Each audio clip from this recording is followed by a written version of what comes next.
Bonjour Jean-Loup Justine, merci d'être avec nous. Vous êtes professeur au Muséum national d'histoire naturelle à Paris, vous êtes parasitologue et zoologiste, spécialiste des parasites des poissons. Vous avez accepté de répondre à notre sollicitation pour participer à ce webinaire sur les insectes et je vais vous laisser la parole pour nous parler notamment justement des espèces invasives et des parasites. À votre tour, merci. Merci et merci de m'avoir invité. Bonjour. Donc, dans cet exposé, je vais principalement parler d'espèces envahissantes et puis aussi de parasites. Et pour le titre de l'exposé, j'ai choisi un titre un peu provoquant, espèces envahissantes, espèces parasites et personnes. Je vais parler d'abord de platelmintes terrestres et en particulier, je vais vous donner 3 exemples. Comme vous l'avez dit, je suis un parasitologue et donc je ne connais pas normalement les platelmintes terrestres. Donc en 2013, un amateur a trouvé un ver dans son jardin. Il l'a récolté, nous l'avons envoyé à un spécialiste aux Pays-Bas. Ensuite, nous avons essayé d'avoir le nom de cet animal. Alors, c'est compliqué pour les platelmintes terrestres parce qu'il faut faire des coupes serrées de l'appareil copulateur. Il se trouve que cet animal n'était pas sexué toutes les étapes. Au bout de quelques mois, on a considéré que cet animal appartenait à l'espèce Cénoplana bicolore et qui appartient à la famille des Géoplanidés. Je me suis aussi aperçu qu'il n'y avait absolument personne en France capable de travailler sur ce sujet. Et bien que je sois un spécialiste de parasites, je me suis dit qu'il fallait que je m'implique un peu dans une recherche sur ce groupe. Donc, nous avons fait une enquête nationale, nous avons utilisé les sciences participatives et nous nous sommes aperçus très vite que nous avions des dizaines de signalements. Ça n'a pas encore été publié pour 7 espèces. Et puis, accessoirement, en 2020, il y a eu un nouvel article et il y a un changement taxonomique. Maintenant, le nom de cette espèce, c'est Cénoplana variegata. Tout de même, je vous parle d'une espèce qui est présente dans une vingtaine de départements et parfois en nombre très important dans les jardins. Exemple 2. En avril 2013, le même amateur trouve toujours dans son jardin une deuxième espèce. Alors celle-là, elle semblait totalement inconnue, et c'était le cas. Nous avons bien été capables de voir que c'était une espèce de la famille Géoplanidés, mais on n'était même pas capable de déterminer le genre. Et dans une communication avec le public, au début, bien, comme elle était marron et plate, je l'ai appelée pendant plus d'un an ou deux marron plate. Ensuite, il y a eu un bouillonnement taxonomique. Des chercheurs brésiliens ont créé le genre Obama en 2013. Rien à voir avec le président.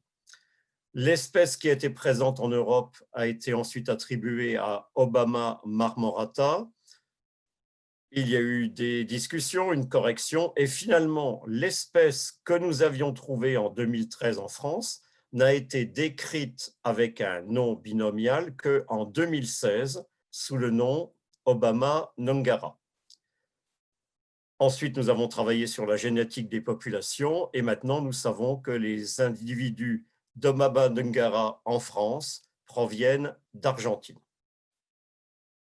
Cette espèce est la plus abondante espèce de platelminthe terrestre en France et elle a envahi plus de 70 départements en 2020. Elle est partout. Exemple 3, les géoplanidés de grande taille, dits géants. Ceux-là, ils font partie de la sous-famille des Bipaliinae, c'est-à-dire qu'ils ont une tête en marteau. Et alors, il y a 2 espèces, Bipalium kewense, Diversibipalium multilineatum. Le plus frappant dans cette recherche, c'est que nous nous sommes aperçus, grâce aux sciences participatives, que des animaux de 30 cm étaient présents en France depuis 20 ans et qu'il n'y avait absolument rien dans la littérature scientifique. Donc ces 2 espèces, vous voyez, sont plutôt, surtout présentes dans le sud-ouest de la France, un peu dans le sud-est. Accessoirement, en récoltant ces bipaliums géants, nous avons découvert une troisième espèce en France qui est non décrite et qui, pour le moment, n'est signée que de France et d'Italie. Elle est toute petite et noire. Bon, pour ces exemples 1, 2 et 3, le point le plus marquant, c'est il n'y avait personne en France et c'est pour ça que j'ai décidé d'y consacrer une partie de mon temps. Par chance, sur cette famille Géoplanidée, il y a quand même quelques chercheurs en Europe et dans le monde. La remarque la plus importante que je peux faire sur ce sujet, c'est la totale indifférence des scientifiques en France sur la présence de ces animaux.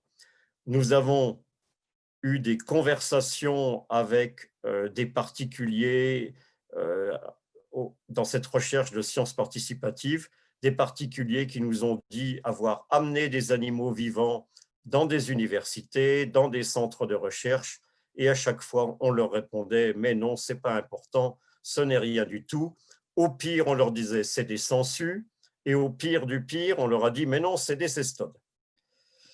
Tout de même, on parle d'animaux qui ont un grand impact sociétal, puisque vous avez vu, ils sont dans les 3/4 des départements français et certains jardins montrent des centaines d'individus.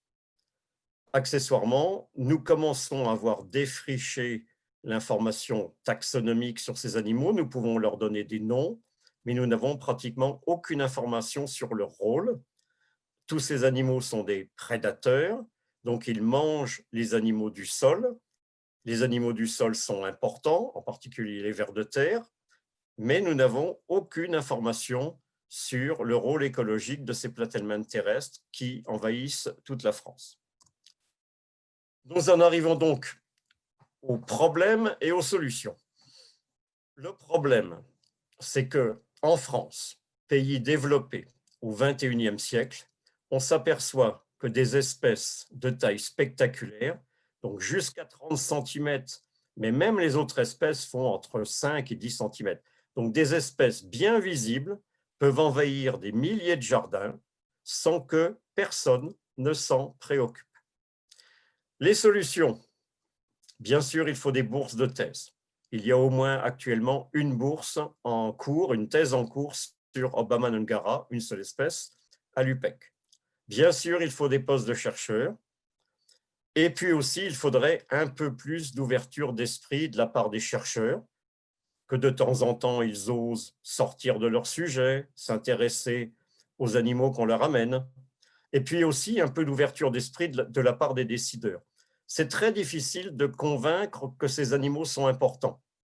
Si un animal mange les récoltes, les décideurs comprennent tout de suite que c'est important parce que bon, un animal qui mange les récoltes, ça va diminuer les récoltes. Mais un animal qui mange les animaux du sol, c'est-à-dire qui va probablement avoir un effet sur la biodiversité et en particulier sur les vers de terre qui ont un rôle important pour le sol, ça fait trop d'étapes et c'est très difficile de convaincre des décideurs de l'importance de ces animaux. Je passe maintenant aux parasites, mais plus brièvement. La situation est à peu près la même. Donc, les parasites des animaux importants, ce sont principalement deux embranchements. Premier embranchement, l'embranchement des platelmintes, donc les vers plats, avec surtout les cestodes, qu'on appelle en français les ténias, et les digènes, qu'on appelle en français surtout les douves. Et puis le deuxième groupe, les nématodes, un embranchement entier, des dizaines de milliers d'espèces de parasites aussi, strongles, oxyures, anisakidés et plein d'autres. Alors là, le problème, il est similaire.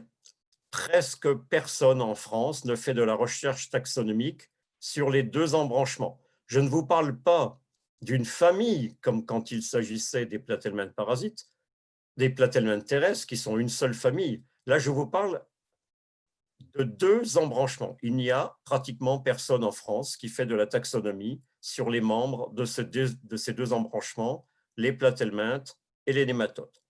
Ce n'est pas tellement mieux en Europe, ce n'est pas tellement mieux en France. Les solutions, évidemment des bourses de thèse, des postes de chercheurs, des postes pour entretenir les collections. Nous avons des collections très riches, en particulier de nématodes au Muséum national d'histoire naturelle à Paris. Surtout, il ne faudrait pas être timide. Il faut que les bourses et les postes incluent les mots taxonomie et systématique.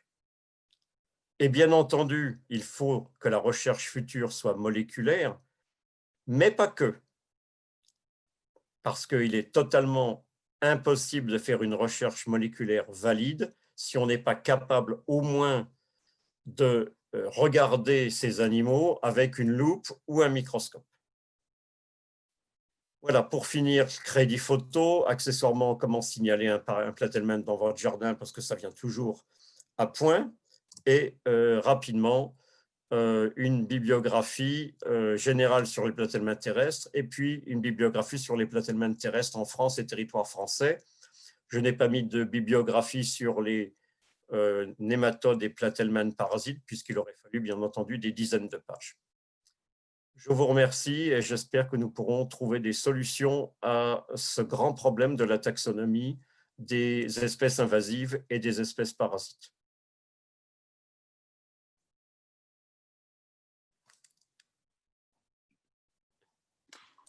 Bien, merci beaucoup Jean-Loup. Je suis sûre que cette intervention va nous aider et apporter une brique à notre réflexion générale sur la problématique de la taxonomie de l'entomologie des insectes, son enseignement et son application en France. Je vous laisse maintenant et je vous dis à bientôt. Donc, pour tous ceux qui participent à ce webinaire, nous allons bien entendu mettre cet atelier également en ligne comme les autres. Et vous pourrez contribuer par vos réflexions, vos commentaires, vos propositions et éventuellement vos ressources dans un document annexé et que nous synthétiserons pour vous donner la synthèse de toutes ces interventions très bientôt. Merci à tous. À bientôt. Merci.